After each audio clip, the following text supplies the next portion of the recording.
Il faut que ce soit parfait. Si tu répètes cette phrase trop souvent, elle peut donner l'impression que tu n'es pas assez intelligent ou doué. Ceux qui s'attendent à la perfection s'exposent à l'échec. Les personnes intelligentes préfèrent accomplir les tâches étape par étape et regarder ce qu'elles peuvent améliorer en cours de route. Elles ne s'imposent pas d'attentes irréalistes et n'en imposent pas aux autres. Elles évitent également d'adopter un ton manipulateur et exigeant. C'est pas juste. En utilisant cette phrase dans tes conversations avec tes collègues et tes amis, tu risques de donner l'image d'une personne naïve. Tout le monde autour de toi sait que la vie est injuste. Et espérer une quelconque justice peut sembler un peu enfantin. Au lieu de se plaindre, les personnes proactives se demandent « Que puis-je faire maintenant pour améliorer cette situation ?» Elles ont la capacité de négocier des conditions mutuellement bénéfiques. Elles discutent ouvertement de ce qu'elles sont prêtes à concéder et de ce qu'elles s'attendent à obtenir. Sans vouloir te vexer, n'est pas non plus la meilleure façon d'entamer une conversation. Lorsque les gens entendent cela, ils commencent inconsciemment à attendre quelque chose d'offensant et d'irrespectueux de ta part. Les personnes subtiles ne commencent pas une conversation avec des ondes négatives. Tu ne veux pas que ton interlocuteur se mette sur la défensive avant même d'avoir eu la chance d'exprimer ce que tu as à dire. Parfois, sous la pression au travail, tu peux t'entendre dire « ça ne prendra qu'une minute » ou « j'arrive » et ensuite passer des heures voire des jours à accomplir la tâche. Si tu ne peux pas estimer les délais de façon réaliste, les autres pourraient penser que tu n'es pas si intelligent ni fiable que ça. Si tu veux donner l'image d'une personne intelligente, ne promets jamais de terminer une tâche plus tôt qu'elle ne pourrait l'être. Il est plus judicieux et bénéfique de te laisser plus de temps et de finir avant l'échéance. « C'est pas ma faute » est une autre expression enfantine que tu devrais éviter de prononcer, notamment au travail. Tu n'obtiendras aucun respect en accusant les autres de tes propres erreurs. Les personnes intelligentes ont la capacité d'admettre qu'elles ont tort et de se corriger. Cette phrase pourrait aussi inciter les gens à attaquer en premier et à te blâmer encore plus. Donc si quelque chose de grave est arrivé et que ce n'était pas vraiment de ta faute, il vaut mieux raconter les faits de manière calme et éviter de pointer quelqu'un d'autre du doigt. Des mots comme « oups » ou « désolé » ne sont certainement pas la façon la plus appropriée d'exprimer tes regrets concernant une erreur. Les gens pourraient avoir l'impression que tu essaies d'en ignorer les conséquences et que tu ne veux pas assumer la responsabilité de tes actes. Évite de submerger les gens avec des phrases déraisonnablement longues et mal construites. Les doubles négations telles que « vous n'êtes pas sans ignorer » ou « j'ai pas peur de personne » peuvent te faire paraître vraiment idiot. Non seulement c'est grammaticalement incorrect, mais c'est surtout difficile à comprendre. Deux négations dans une seule phrase en déforment le sens, ce qui fait que ton pauvre interlocuteur devra essayer de démêler le sens de tes mots. J'ai une question stupide ou c'est peut-être idiot mais... ainsi que d'autres phrases dans lesquelles tu affirmes que tu n'es pas très intelligent apparaissent généralement lorsque tu n'as pas assez confiance en toi et que tu veux jouer la sécurité. Les personnes intelligentes essaient d'éviter cela, car elles ne se sentent pas gênées de poser des questions. C'est d'ailleurs justement comme ça qu'elles deviennent plus intelligentes. Si tu manques de confiance en toi mais que tu t'efforces de faire en sorte que les autres te respectent, commence par te prendre au sérieux et évite de juger tes propres paroles comme étant stupides. Évite de terminer tes phrases par « etc ». Cela semble immature et peut détourner ton interlocuteur de l'essence de la conversation. Si tu fais une liste à l'oral, il est préférable d'énoncer tous les points clairement. Tu auras ainsi l'air plus responsable et concentré. Tes collègues et tes amis n'ont pas à deviner ce que tu voudrais dire par etc. Évite les mots parasites comme genre et autres mots de remplissage dans ton discours. De même pour des mots comme littéralement, en quelque sorte, tu sais et d'autres. L'utilisation excessive de ces formules peut te faire paraître moins intelligent et compétent.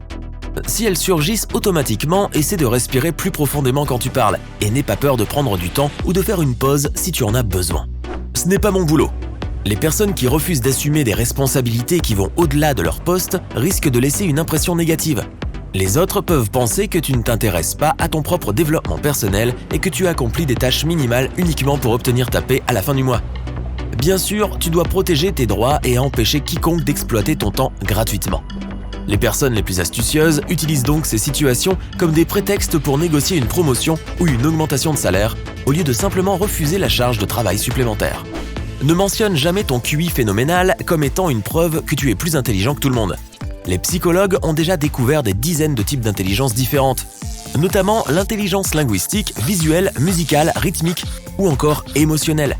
Le test de QI n'évalue qu'une seule d'entre elles et détermine à quel point tu es doué pour résoudre des énigmes et des problèmes. Il ne garantit pas que tu sois plus intelligent dans tous les aspects de la vie.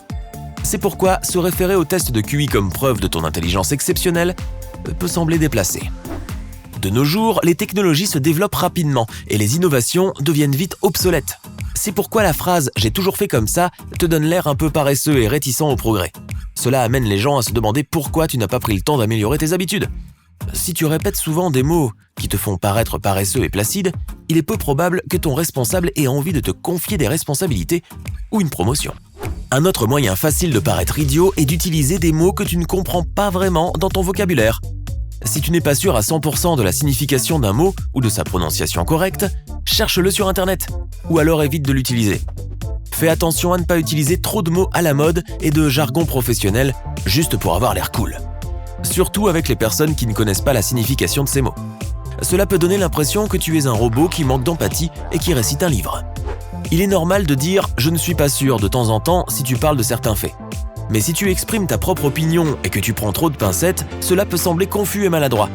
Les personnes épanouies ont la conviction que leur point de vue compte et elles expriment leur opinion subjective haut et fort pour éviter tout malentendu. Parfois, nous sommes dépassés par des missions apparemment impossibles. Répéter la phrase « je ne peux pas le faire » ne t'apportera aucune aide ni aucun soutien. Mais cela peut te faire passer pour un idiot et un paresseux. Les personnes responsables cherchent des solutions au lieu de trouver des excuses. Et si elles n'ont vraiment pas l'expérience ou les compétences nécessaires pour accomplir une tâche, elles n'hésiteront pas à demander de l'aide. S'adresser à tes collègues masculins avec les mots « mec » ou « poteau » peut s'avérer très irrespectueux. Il en va de même pour meuf lorsqu'il s'agit de femmes. Certaines personnes pourraient trouver cela très inapproprié et même offensant. Si tu travailles pour une start-up très informelle et que cette forme de communication est considérée comme normale, assure-toi qu'il est acceptable d'appeler quelqu'un « mec » avant de le faire. Lorsque tu dis « je vais essayer », tu donnes l'impression de ne pas avoir suffisamment confiance en ta capacité à accomplir la tâche. Les personnes volontaires savent qu'elles sont responsables de leurs propres actions. Si tu affirmes à voix haute que tu doutes de tes capacités, les autres douteront encore plus de toi. Les personnes qui n'ont pas le sens des affaires ont tendance à juger sans faire de recherche détaillée. Si tu es impulsif et grossier dans ton approche des personnes, des événements et des lieux, tu risques d'acquérir la réputation d'une personne superficielle. Les gens intelligents ne tirent pas de conclusions hâtives et prennent le temps d'observer. Je suis votre plus grand fan. Idolâtrer les personnes de ton entourage ou les célébrités peut te faire paraître un peu naïf. Toute personne a des points forts et des faiblesses, et les gens équilibrés respectent les autres pour ce qu'ils sont vraiment et évitent de transformer quiconque en un ami imaginaire parfait. Si tu imites aveuglément les célébrités, que tu répètes leurs phrases et leurs actions, que tu portes les mêmes coupes de cheveux et les mêmes tenues, tu ne seras pas considéré comme un individu mature. Les gens malins ont le courage d'être eux-mêmes. Il existe aussi de nombreuses façons non verbales de paraître moins enthousiaste que tu ne l'es en réalité. Hocher constamment la tête, s'asseoir dans une position bancale ou enfreindre le code vestimentaire. Si ton entreprise demande à tous les employés de porter une tenue formelle pour les événements d'entreprise et que tu te présentes en jean et ensuite à capuche, les gens pourraient penser que tu manques de respect. Je serai de retour dans 20 minutes. Si tu as l'habitude de laisser de telles notes à ton poste de travail, les gens peuvent penser que tu n'es pas très malin. Un client qui vient d'arriver dans un café ou un magasin et qui voit une porte fermée avec cette note ne sait pas quand tu es parti. Il ne peut pas savoir combien de temps il doit attendre. C'est pourquoi il est plus intelligent d'indiquer l'heure exacte à laquelle tu prévois de retourner sur ton lieu de travail.